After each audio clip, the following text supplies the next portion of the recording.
start off the discussion with actually not just stories of resilience, but also a lot of courage. And we have practitioners all around the room who are actually going to help us set the stage for the day ahead. So why don't we get started? So I'm going to address a set of questions to each one of you. My request will be maybe give a 10-second introduction about yourself. While the name is good enough, and of course we have all the designations, I don't think they do justice to what each one of you represent.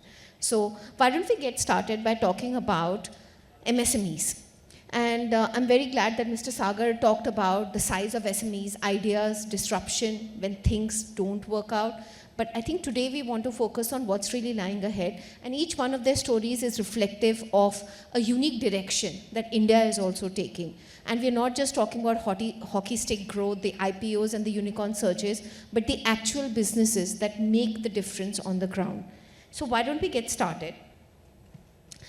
Maybe I can start off with the two venture incubators in the room, starting off with Vaibhav on the side. So Vaibhav, you've had this experience with Google, and you yourself probably have about a half a century of startups where you've either actively invested, are on the board, you've helped them create and set up to the level that they are today. When we think about MSMEs and we think about disruption and emergence of businesses, what are some of the key takeaways that you've derived from your experience? I think disruptions are inevitable, is what I would say. And they're good for everybody's growth, for businesses' growth, for economies' growth. I think you just cannot avoid a disruption. Or some people might also call it a crisis. Like they always say, never let go a crisis go waste, right?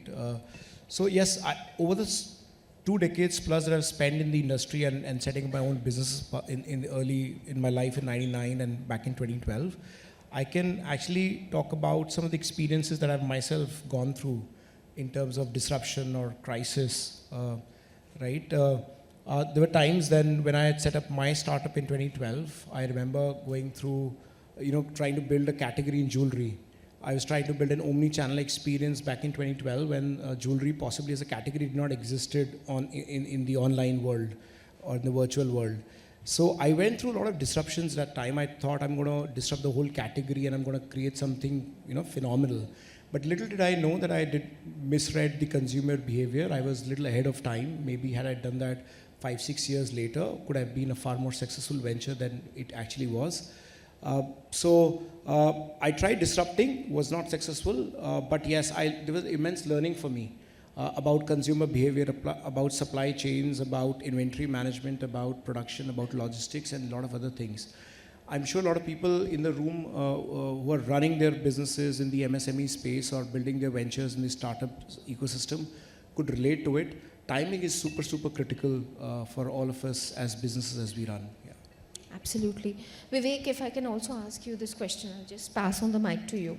You've seen a lot of startups navigate, and just taking a leaf from what Vaibhav said, when there is a problem and there is a challenge and a crisis hits, at that point in time, what are startup founders thinking about? What's the next step? How do they navigate through that? Hi. Okay, hi, sorry. No, so I think let's talk about SMEs a bit more than startups. But I think one of the biggest, one point I would like to make before addressing what you're saying is that, and I think the biggest disruption which I've seen in the last couple of years is that earlier it was very difficult to find equity investors in SME businesses. Absolutely. That has dramatically changed in the last couple of years. So if you're running an SME, because see earlier there was no exit. How would you could enter an SME, how would you exit an SME? Yeah. Now given the IPO space opening up, an exit has become possible. And therefore, equity capital availability. So what was available to startups and not to SMEs, let's say 3 years back? So, a lot of SMEs who think, I'm doing profitable business, this guy is just starting up on paper, he's raised some ridiculous 10 million at 50 million, I can't raise, 5 crore rupees. So, I think that has dramatically changed, and I think that in my mind is one of the biggest disruptions which is there in the SME space. So if you are an SME, I think you want to take advantage of that. Of course, all of us as a startup, being part of so many startups, I've always seen we go through near-death experiences. You know, especially startups. I think SMEs का advantage है because they're already stable, profitable. Their handling of crisis is a lot better than startups, right? Because they've never gone through a lot of time, right? But I think finally, obviously, you will face near death experiences as startups. And I think the only real honest reaction to is to beg, borrow, steal, and survive. Because I think if you survive, most of the time it works, right? So I think that's my thing. And obviously, every situation is different, but you'll have to come down to beg, borrow, steal, survive, and get out of that phase. Because I think survival, in my mind, is the core for early stage businesses. Well, if you can get through that phase, then as entrepreneurs we have enough attitude or skill or passion or obsession to make it work. So Brijesh, I was going to come to you. Quickly add to what Vivek and Vaibhav, the two V's have just said. See, the most important part is, or as an entrepreneur, is how you are reacting or you're responding. So if you are reacting, then it's a place to wherever you want. But if you're responding to it, what it actually means, Vivek said, you should, it doesn't happen overnight. You always see that the chain of events which is happening, and at that point of time, one should actually chat with the, if existing cap table folks or in the extended family and see, how you can ensure that it is not going down the drain. And what we have seen over the last decade is that wherever the promoters have, asked, like if you're a Harry Potter fan, the principal says ask and you'll get. So similarly, you should ask and not wait for the last minute or the last second to say I need a breather. No. So it's very important that how is the mental makeup. We don't talk about the mental side of the business. It's always mental out there. What's out here, how you're responding to it is what will make all the difference. When you're talking about exit or growing the business.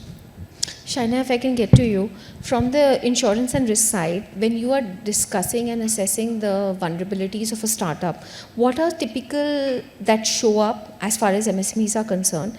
And the second question is, what is it that startup founders miss until it is too late and the crisis has already hit? Sure, very interesting discussion here. And I really like what Vivek said, that yes, investors, private equities entering is the biggest disruption. I can't agree more on that. And companies are increasingly coming to us and asking to map their risk, be it operational risk or be it risk related to management liabilities. They've been increasingly being aware of it. But as we say that when you're talking about startups or MSSE, every penny counts for them.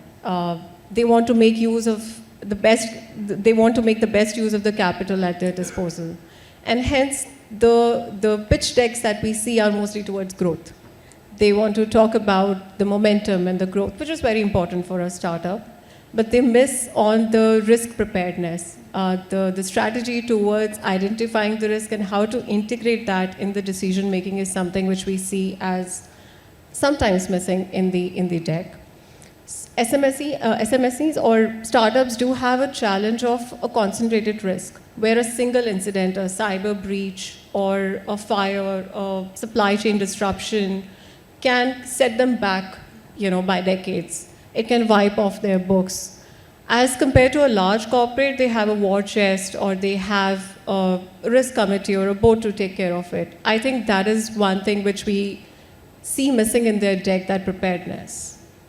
That's interesting. I think you should also add, in trying to save costs on legal, Trying to save costs on legal and finance, that it is being penny wise and pound foolish. Never ever try to, have an underserved or, an SHA or a term sheet, which is tomorrow can cause trouble to you as you grow. So that is one thing which we have seen multiple times, that you try to save costs on legal and financing.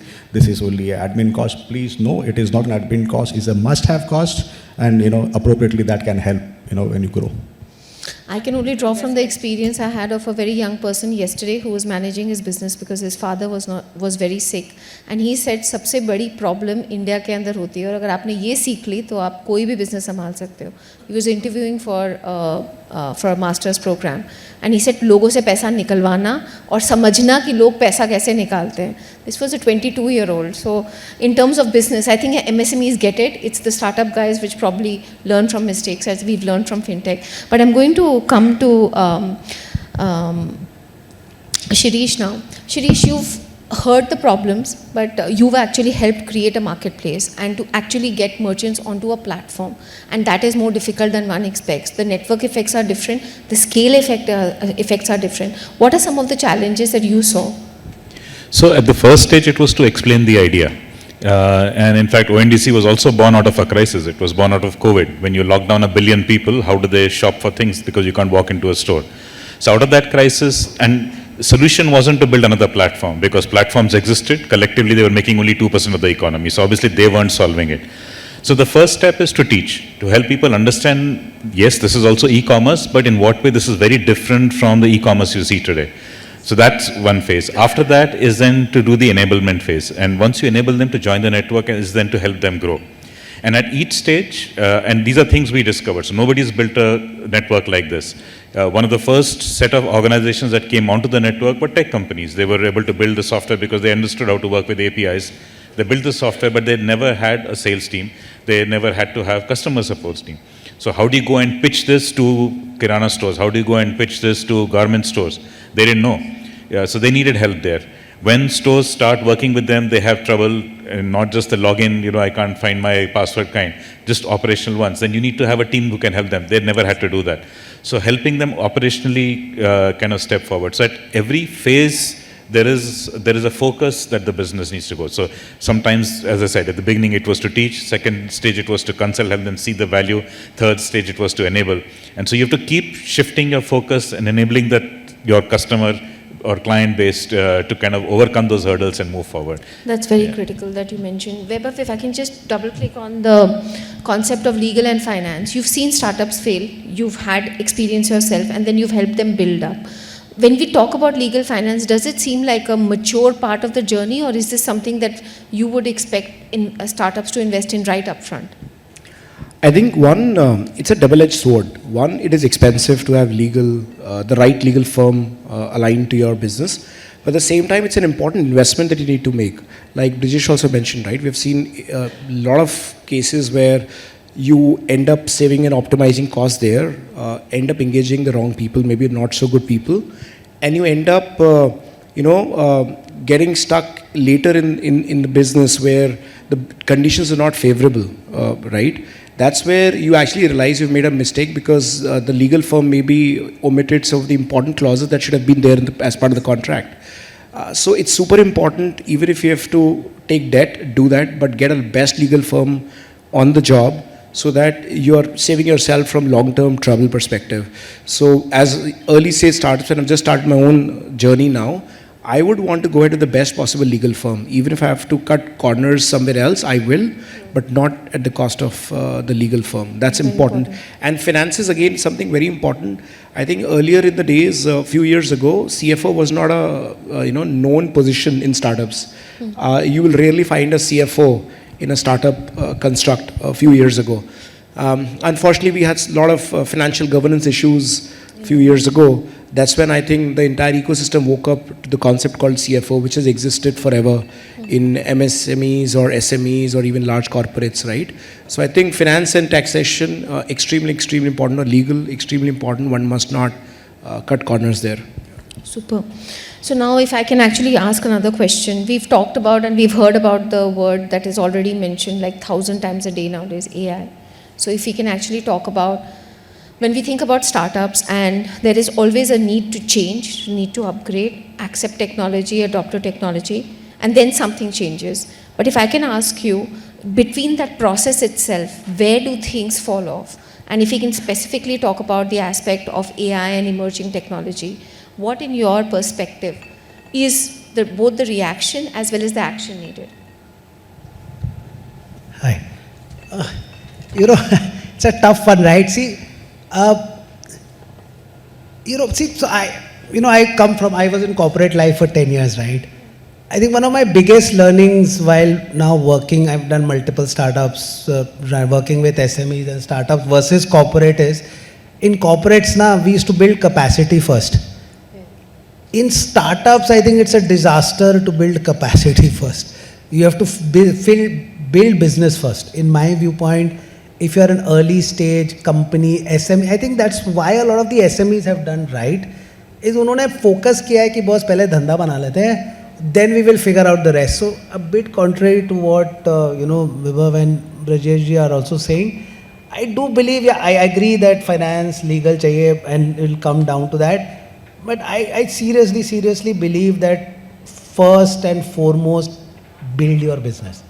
यदि business धंधा आता है ना, तो you will find people like me or better people like me who will come around and try and tell you कि boss इसको ठीक कर, right? But if you've not built business, we can't do much, right? So I think technology is also there. Same thing with technology.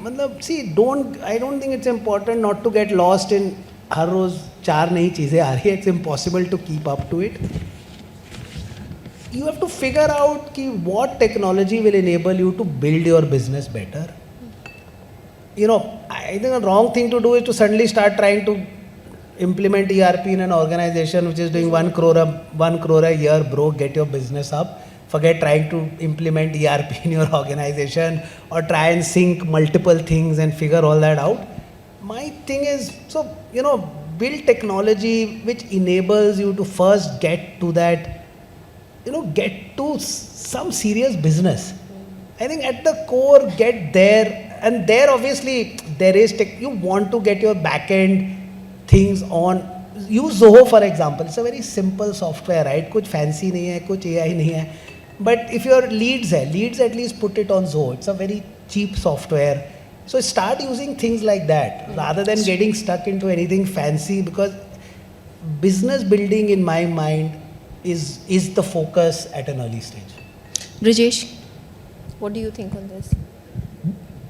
You see, the most important part is that you should know self. And one thing which is, which needs to be there is that the promoter is a chief storyteller. And many of us actually are not able to say it in a manner which a 12-year-old kid can understand. You use technical, you use jargon. So most important part is you have to be a chief storyteller. And that would actually mean that a push can become a pull. Easier said than done. But if someone asks me today, tell me your designation, I'll say I'm the chief storyteller of my organization. Simple.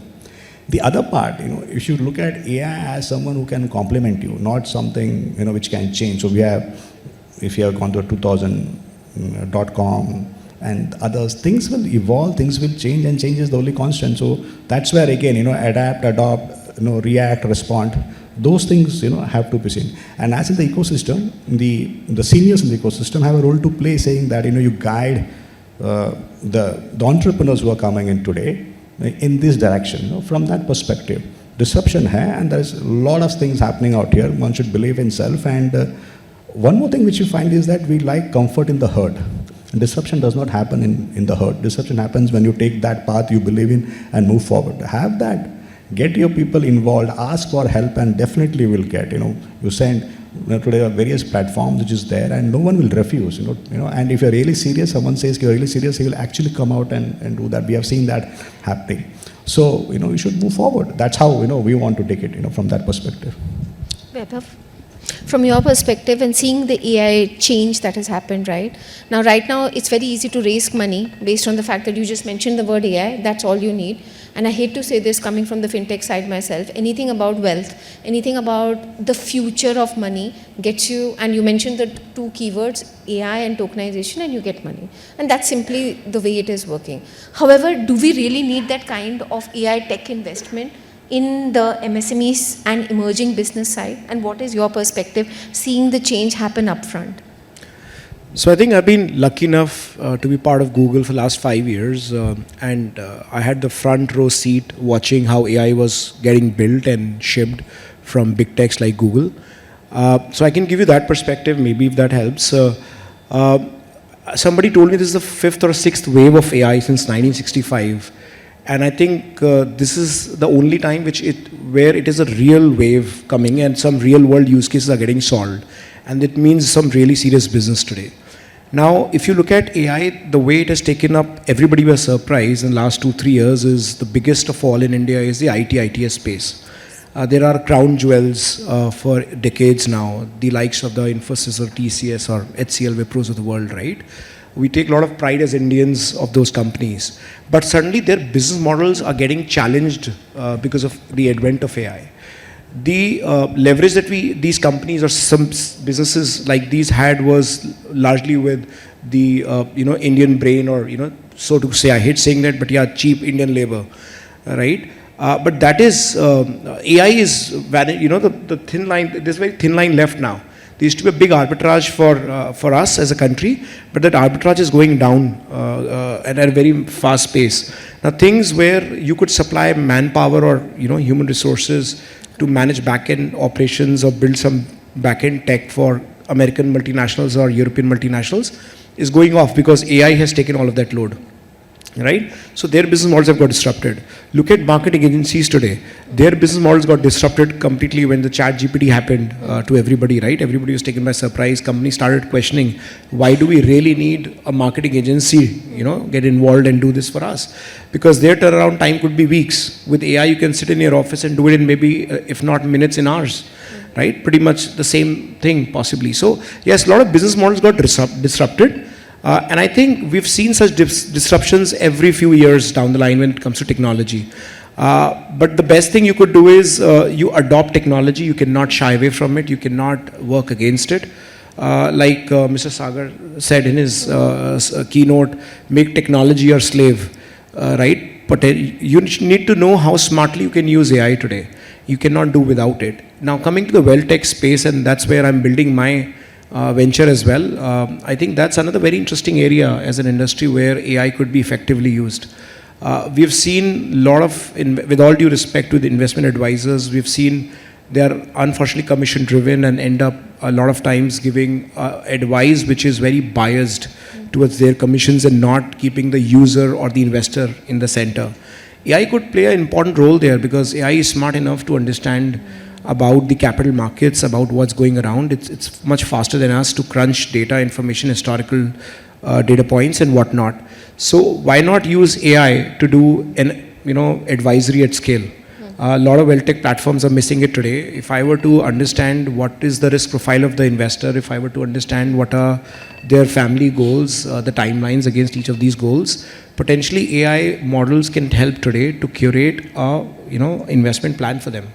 And then possibly a human investment advisor can come into picture. I'd also like to give you one important example of a real-life startup in the US. People started thinking maybe sometime last year that we don't need humans anymore, especially when it comes to contact centers or customer service operations. So one of the startups in the US valued at $46 billion did that big mistake. They fired all their employees, 700 of them in the call center operations, which are catering to the customers, thinking that they've built some super sexy AI tech and it'll take care of all the human calls that will land in the call centers. Unfortunately, little did they realize that you need a human in the loop. Because there were no humans, it was all tech, it was all bots, and their NPS scores drastically dropped, which impacted their top line, bottom line, customer experience, everything. In about a year or so, their valuation dropped from $46 billion to just $4 billion.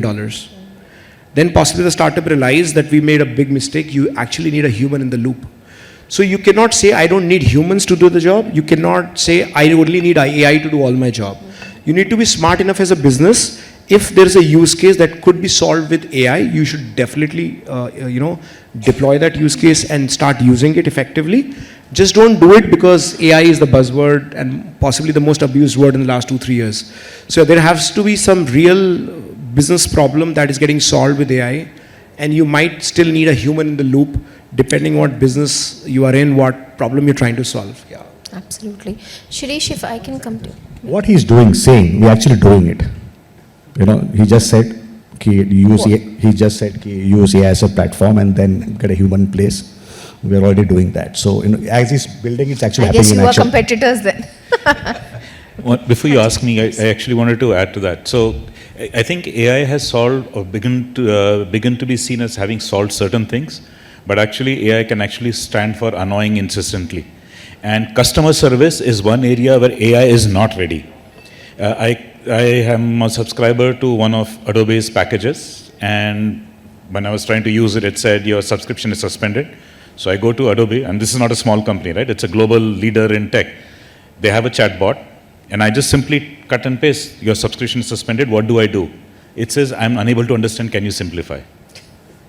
So customer service is not ready, because the choices they offer you, try and solve something that you bought on an e-commerce platform. It will send you back in circles.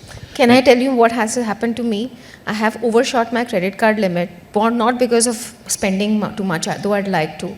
And I went on to an OTA, and they were hit by the Indigo crisis. And the customer bot, which was a chat bot, kept telling me to keep going and explaining why I needed a refund on a transaction ID, which was a refund transaction ID. So I share your absolute concern. Yeah. But Shireesh, if I can draw on and come back to you, in your previous role, you've heard, and we've seen that in waves, right? With technology coming in, we expect MSMEs to behave a certain way, to accept payments, to accept UPI, to accept cashless, to accept systems that go cashless. And then we've seen that that doesn't work. But in ONDC, we were expecting, and you briefly mentioned on the fact that there is literacy involved with it. Now you're taking them through a different wave of disruption, where they're not just on a platform, but they have to adopt these technology things that people are asking them to adopt, simply because it's a platform. So how did you deal with that? Sure. So my first advice to anybody is, don't do it because somebody is asking you to. This is a tool, and it's a great tool. So if you have a problem which this tool can solve, by all means go for it, because you have a business need, and therefore the intensity of making this tool work for you. But don't expect that this is a ready plug and play thing that you just put it there and it will work. It will not. So if you do have a problem, let's say you do not have an entire analyst team, but you do need to review a lot of data. Okay, if you're using AI to visualize charts and show it to you, by all means that will speed things up. But don't expect, as I said, customer service it can't do.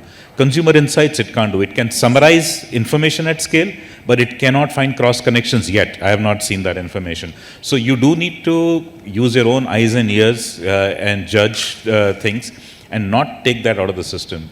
Where AI can help is simplify some journeys, but I think the yardstick of the performance should be the same as if a human would be there. It should be that, okay, I've decided that I will use AI, then I use whatever is the best AI. Then you're, Ando mein kana raja. So it should not be that situation. So Shaina, if I can, so we definitely have validated the need for humans to be in the loop. But from the risk perspective, you're using a lot of AI for obviously the right reasons, but you still need a human to make decisions. But at the same time, when you're looking at startups, you're looking at small businesses and evaluating the risk side and any red flags, how much of human versus technology would be used? So AI is definitely the talk of the town, no doubt about it. And not just startups, I think even the large corporates are kind of, in worry about what is coming out of it. We have the privilege of working from the largest to the startups, and we see very varied reaction coming from everywhere. I was with a client last week, and he's signing a very large contract on AI with the customers. But the customer is saying that you've been doing this work manually for us. Now that you have to transfer this to an AI, which is more effective, much faster, you're going to be delivering me this in a 2x speed. But what guarantee do I have that it's going to work and it's going to be error-proof? It's a first-time venture. They don't know how it's going to be. So he comes to us and says that, how do I cover this in insurance? Can I transfer this? Yes, you can. And that is where AI is buzzing in the insurance world also. It's an uncharted territory for the insurers, for the risk takers, for people who are giving you capital and indemnifying you for such kind of losses. But it's inevitable. I agree with Vaibhav. He said that it's a technology which is there ahead of us, and it's inevitable. So. Awesome. So in the interest of time, in the last 10 minutes, and to also lighten up the room a little bit and to help get the energy going, one question, like we have to do a rapid fire, but I only have time for one question. So if I could get your quick and short responses to complete this sentence, and then talk about why you actually believe that, that will be great. And this time around, we'll start this way. So you have to complete the sentence: startups that survive crisis always have. dot, dot, dot. Obsessive founders. Earlier we used to look for passionate founders. I think passionate doesn't work. Yeah, we look for obsessive founders. I think you just have to be obsessed with. That's why you're an entrepreneur. Otherwise, as contrast to a job. So if you're not totally unbalanced, right? Obviously, you can't be the president of your resident welfare association and attend all the parent-teacher meetings and build a early stage company. It's a bit tough. So you will be unbalanced for 2, 3, 4 years. But I think that's an exciting journey to go on. Assuming unbalanced means only with regards to work-life balance, not with regards to mental state. Yeah, of course. Anyways, I think obsessed has a mental mental angle to it. But yeah, my wife calls me a startup junkie, so I don't know what if that helps. But actually, on behalf of the audience, if I can just double click on this, when you are evaluating what obsession looks like or feels like how do you evaluate that? I was chatting outside yesterday, outside now, and somebody was, mentioning a plan B or a plan C. I get scared if entrepreneurs talk about plan B, plan C. There is plan A. This is it. Burn your bridges. You just have to make it work. That's why you are there. So, ये नहीं चलेगा तो वो कर लेंगे. It scares. It's a very, very scary thought. So if a founder comes and tells me if this doesn't happen, I'm just super scared, right? So and obviously ways to judge is what he or she is doing should know 100 times more than I do about that topic. If about that subject, if I know a bit more, and then I'm again very concerned. So their understanding of that subject should be super deep.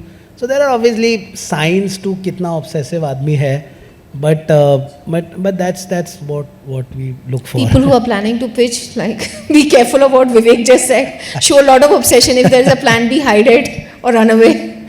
But Shaina. Yeah, I'm on the other side. I think clarity that comes to my mind. Clarity on what protects me and what is transferable as a risk. I would say that is very important.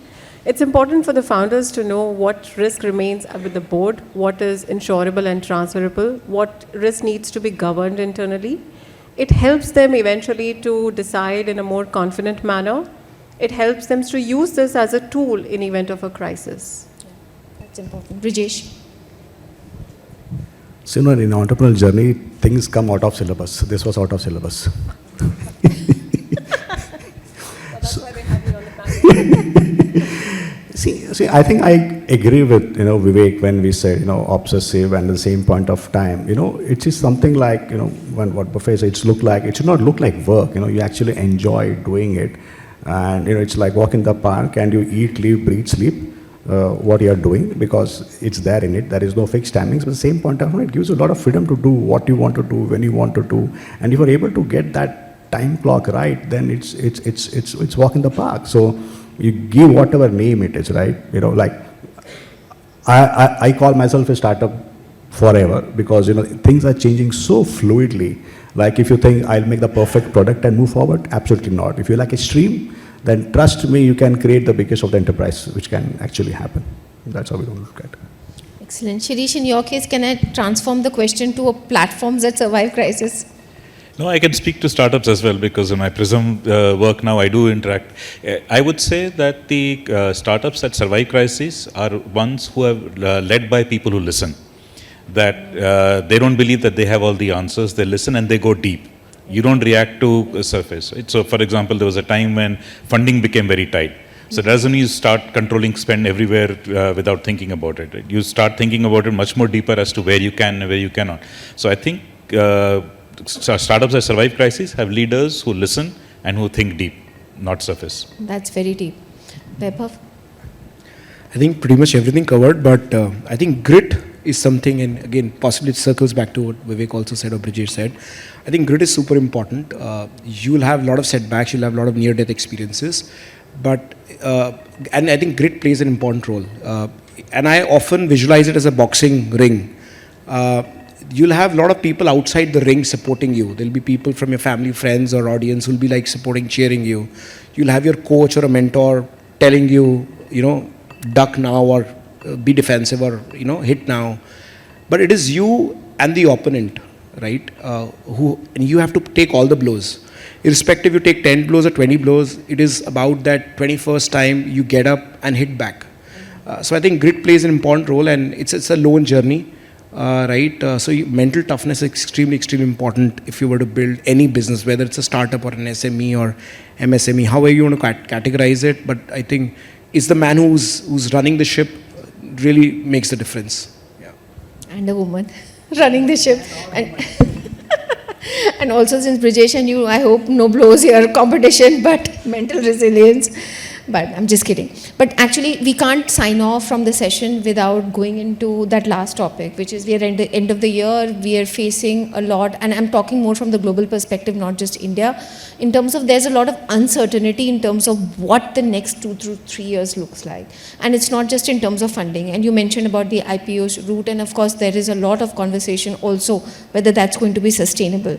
But we are very clear that the next year is also going to be equally tough. I think that consensus is there. So what will be that one prediction that you believe will separate the winners from those that will actually fall by the wayside? Honestly, I absolutely don't agree with what you said at all. Stop reading the newspaper. I haven't subscribed to the newspaper for the last 20 years. I can assure you, when I did my first startup in 2007 to today, the amount of just funding, people talk about funding drying up. I can tell you the amount of money chasing companies is not funny. It is not funny. I mean, if you've got a good thing going, raising 500 crores is today easy if you've got a good thing going. Look at the amount of money. SIP in India is 30,000 crores a month. So that's an average guy doing 2,000 rupees. We are collecting 30,000 crores a month, which is projected to go to 60,000 crores a month. That is 4 lakh crore today going into the IPO market, for example. In 2018, FIIs were 42% of the market. Today they are, I think, 14-15% of the holding.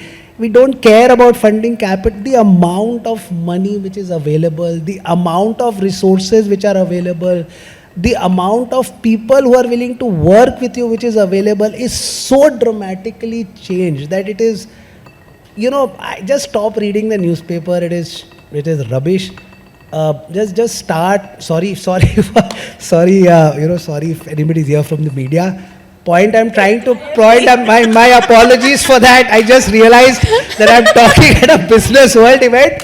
The point I was making is, it's like the same thing, right? We are probably living in the safest of time, but if you go onto the television, it looks like, 5 decades ago, 10 million people would die on an average decade. It doesn't happen anymore, right?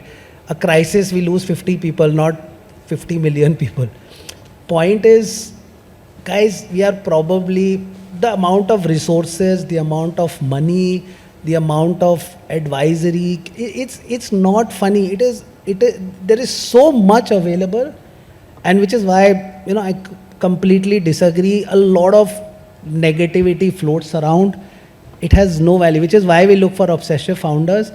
Just the core of obsession. See, we have a lot of money, but we don't have time.